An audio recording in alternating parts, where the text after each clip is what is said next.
रौनकपुर में एक मेहनती आदमी रहता था। वह आदमी बहुत ही मेहनती और ईमानदार था। वह अपने परिवार के लिए दिन रात मेहनत करता था और उनकी जरूरतों को पूरा करने की कोशिश करता था। उसके परिवार में 5 लोग थे। एक रघु और उसकी पत्नी सीता और 3 बच्चे। 5 साल का श्याम, 12 साल की गीता और 20 साल का राम। रघु अपने परिवार के लिए बहुत मेहनत करता था और उनकी जरूरतों को पूरा करने की कोशिश करता था। रघु के परिवार में प्यार और सहयोग का माहौल था। सभी सदस्य एक दूसरे के साथ मिलजुल कर रहते थे और एक दूसरे की मदद करते थे। बहुत सूखा पड़ गया है। हाँ, सचमुच में बारिश नहीं हो रही है और फसलें सूखने लगी हैं। मुझे लगता है आज कि हमें कुछ और तरीका ढूंढना होगा जिससे हम अपनी फसलें बचा सकें। सिरेनिया, हाँ, हमें कुछ करना होगा, नहीं तो हमारी फसलें पूरी तरह से नष्ट हो जाएंगी।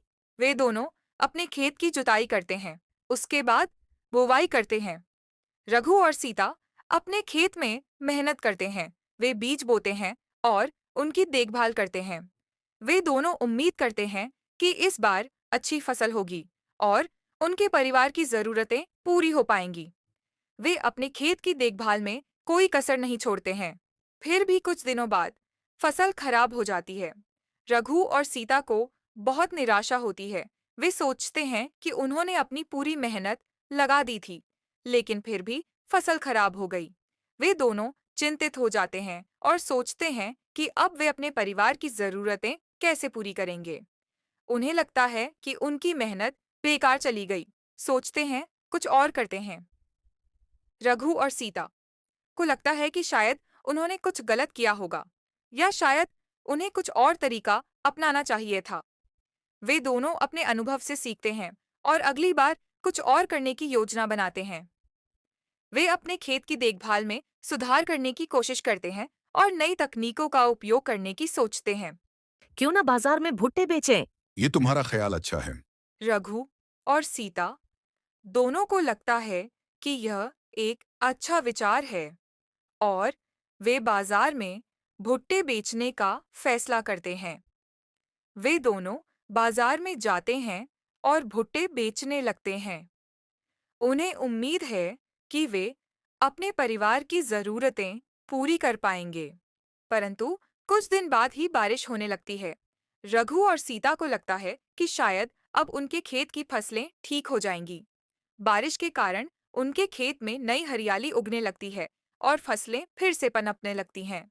रघु और सीता को लगता है कि शायद उनकी किस्मत बदल गई है और अब उनके लिए अच्छे दिन आने वाले हैं। वे दोनों खुश हो जाते हैं और अपने खेत की देखभाल में जुट जाते हैं। फसल खराब हो जाती है। रघु और सीता को बहुत निराशा होती है। वे सोचते हैं कि शायद उनकी किस्मत में अच्छी फसल नहीं है। वे दोनों अपने खेत की स्थिति देखकर दुखी हो जाते हैं और सोचते हैं कि अब वे क्या करेंगे। उन्हें लगता है कि उनकी मेहनत अब हम क्या करें? कुछ भी करने जाते हैं और कुछ दिन बाद ही सब खराब हो जाता है। जरूर ये हमारे कर्मों का फल है। उन्हें याद आता है कि उन्होंने कुछ समय पहले उनके घर आई एक ब्राह्मण को दुत्कारा था। हमारे यहाँ कुछ भी नहीं है, तुम यहाँ से चले जाओ और दोबारा यह दिखाना मत, नहीं तो तुम्हारी हड्डियों को डंडे से मार मार कर तोड़ ढा दूंगी, निकलो। ब्राह्मण मंदिर के पास मिलता है और सीता कहती है, मुझे माफ कर दो, मैंने आपके साथ अच्छा व्यवहार नहीं किया था। मैं अपनी चिंता में आपको कुछ भी बोल गई। मेरी गलती की सजा हम सबको मिल रही है। कृपया करें महाराज। मैंने आपको पहले ही माफ कर दिया है, लेकिन अब आपको अपने कर्मों में सुधार करना होगा। सीता और रघु ब्राह्मण की बात सुनकर अपने जीवन में सुधार करने की कोशिश करने लगते हैं और अच्छे कर्म करने का प्रयास करते हैं। और ब्राह्मण सीता और रघु को एक फूल देता है और कहता है, इस फूल को अपने खेत में लगा देना और कुछ समय बाद ही सब ठीक हो जाएगा। उनके खेत में वाली फसलें उगने लगती हैं और उनकी गरीबी दूर हो जाती है। सीता और रघु ब्राह्मण के प्रति आभारी हो जाते हैं और उनकी कृपा के लिए धन्यवाद देते हैं। कहानी अच्छी लगी हो तो लाइक, सब्सक्राइब और ज़रूर करें। धन्यवाद।